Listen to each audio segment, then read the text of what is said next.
So say on bill of lading onboard date, if you see, I have to check say 8 areas. I see 4 are green, 7 were there, sorry. So 4 are green and 3 are red. That means 3 discrepancies have been only found on onboard date. Maybe the onboard date have exceeded as per LC or something has gone wrong. So first the data was extracted and I can highlight the extraction. So wherever you will move your cursor, that highlight, I'll tell you that this data has been extracted from this area of the form. And I can also zoom it if you want to see it bigger, because sometimes it's very smaller on that side. And then if suppose some data is totally missing because it was not very difficult to read or the system failed to read it, you can select that area where the data was missing, identify from where it is missing, just select that, click, it will automatically come on the right hand side. Because what happens is, this side we have created something called as a true PDF. The extracted data is in shape of a true PDF. So the system intelligently will bring that. So you have not to type this data in the form and then do a validation and check on him. So that is, and then we'll run the rule set. So here, those data which was extracted, I'll do a compliance check and then I'll show you the complete rule set of those 7. So I'll say, latest presentation date is okay, shipment date was a problem, late shipment detected. Similarly, shipment date is not later than the expiry date of the SWIFT. So red were the ones which were non-compliant, ambers were actually not applicable to this document, and green were perfectly matching. So the whole rule set ran on the extracted data. Just to give you an idea, because this maybe I'll not run in the demo today, we can always set up a separate demo for the same whenever you want. Sati, can this functionality cover Arabic? Yeah. Arabic, Kaushal, help me. I have no answer to this. Kaushal? Yeah. On Arabic? No. We can. Are you asking extraction on Arabic? Because most of the documents that we get are in English in trade finance. Yeah, that's correct. I don't think, I'm just we asking. can do Arabic. No, I don't think, no, we cannot do Arabic. Okay. I think. Okay. Yeah. We cannot do, although there is a partner with which we can integrate and, take it ahead. We have not explored that option till now. Okay. We have not explored it. Noted. But trade finance, wherever we have done it in Middle East, most of the banks have the documents, except for customer request letter, where some part might be in Arabic. Apart from that, everything is in English. Correct.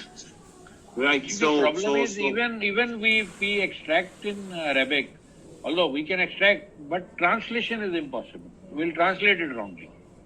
Yes. But the interface can be given in Arabic. The data entry can also happen in Arabic. So you can have all the labels in Arabic. Yes. You can do data entry into Arabic. You can have all labels into Arabic. Yes. You can run Arabic and English. You can generate and documents also in Arabic. That is also allowed. Yeah.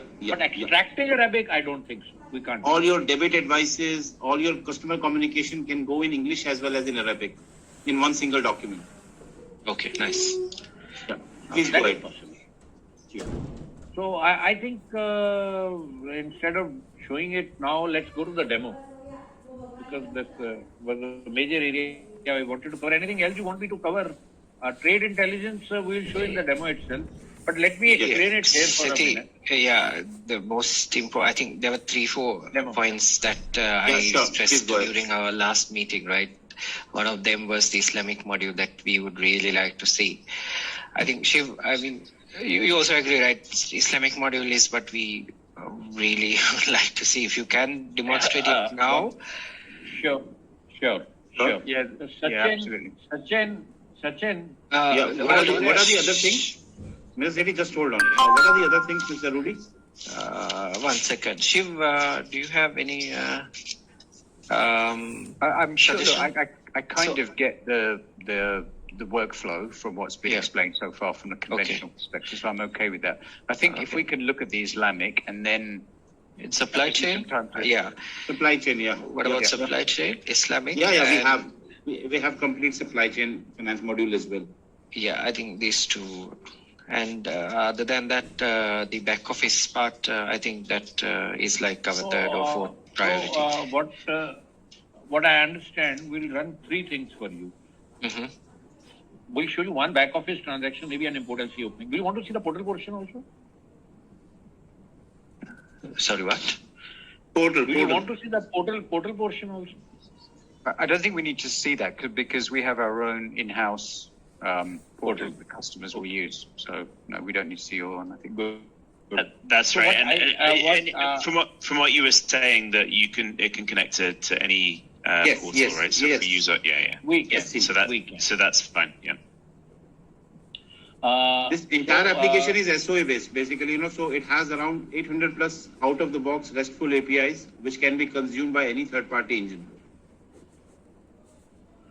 Okay. Okay. So, Sachin, you can run three things. Just run one back office transaction, maybe import LC opening. Run one Islamic transaction and run one supply chain. Okay. Yes. Thank you, Mr. Yes. Thank you. I am so handing will it be over to starting- you. Yeah. Am I audible? Hello. Yes, Yes. I'll be sharing my Have you screen shared? just to confirm. Yeah. I'll just share my screen. Yeah, Sachin, we can see your screen. No, I have not shared. I think you cannot start the screen. We the can other see parts. Sachin Gupta by name. Shall I stop sharing? Hold. I think- Can you make him presenter, please? Can you give him presenter rights? How do I give him? No, Mrs. Zeti, not you. Somebody from bank has to. Yeah, he can present. He can share his screen. I have now, stopped now, sharing. yeah. Now I can see I have got that Okay. right. Okay, Sachin, please go ahead.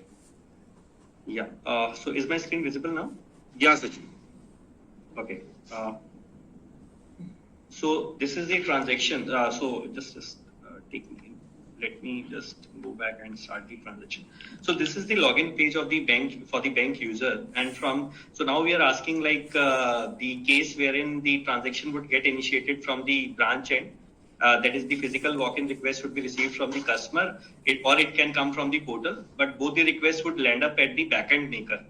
So I have one preferred work item. I'll just open it in order to save the time and all. So I'll just log in as the bank central processing center maker.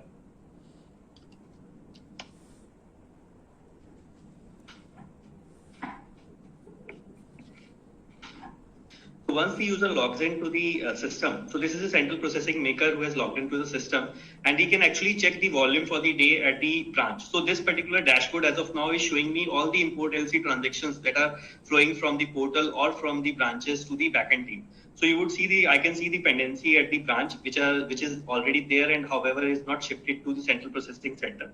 Then at the central processing center, I have got, so even if I touch this donut chart, I can even see the transactions which are there. So there's a drill down effect to each of these widgets, which is donut charts.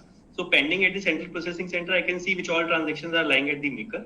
So there are 272 transactions, and which all transactions are there at the checker. So central Can processing center. I just take you back one? That pending at Yeah. branch.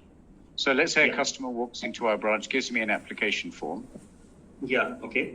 I'm assuming So let us start with that. Yeah. Yeah. So you Just want take me a- to start with that? Okay. Yes, please. Yeah. Okay. So once so I'll just start the transaction in that case, no issues. I'll just start. So I was just explaining you the dashboard first. So these are the transactions which are pending at the checker, the ones which are going for the authorizer. So there can be workflow orchestration basis the LC threshold amount. So let's say $1 million, you require 2 checkers. And in case you want anything below $1 lakh, you want just a branch to be the maker and central processing team to be the checker. So in that case, there would be no checker and authorizer. Just maker would be posting the entry. Then there can be transactions which have gone to the compliance department as in for the approval, business operations manager, or to the business heads, or to the credit and market risk basis the transaction attributes which require certain due diligence. Then we have got the calendar widget.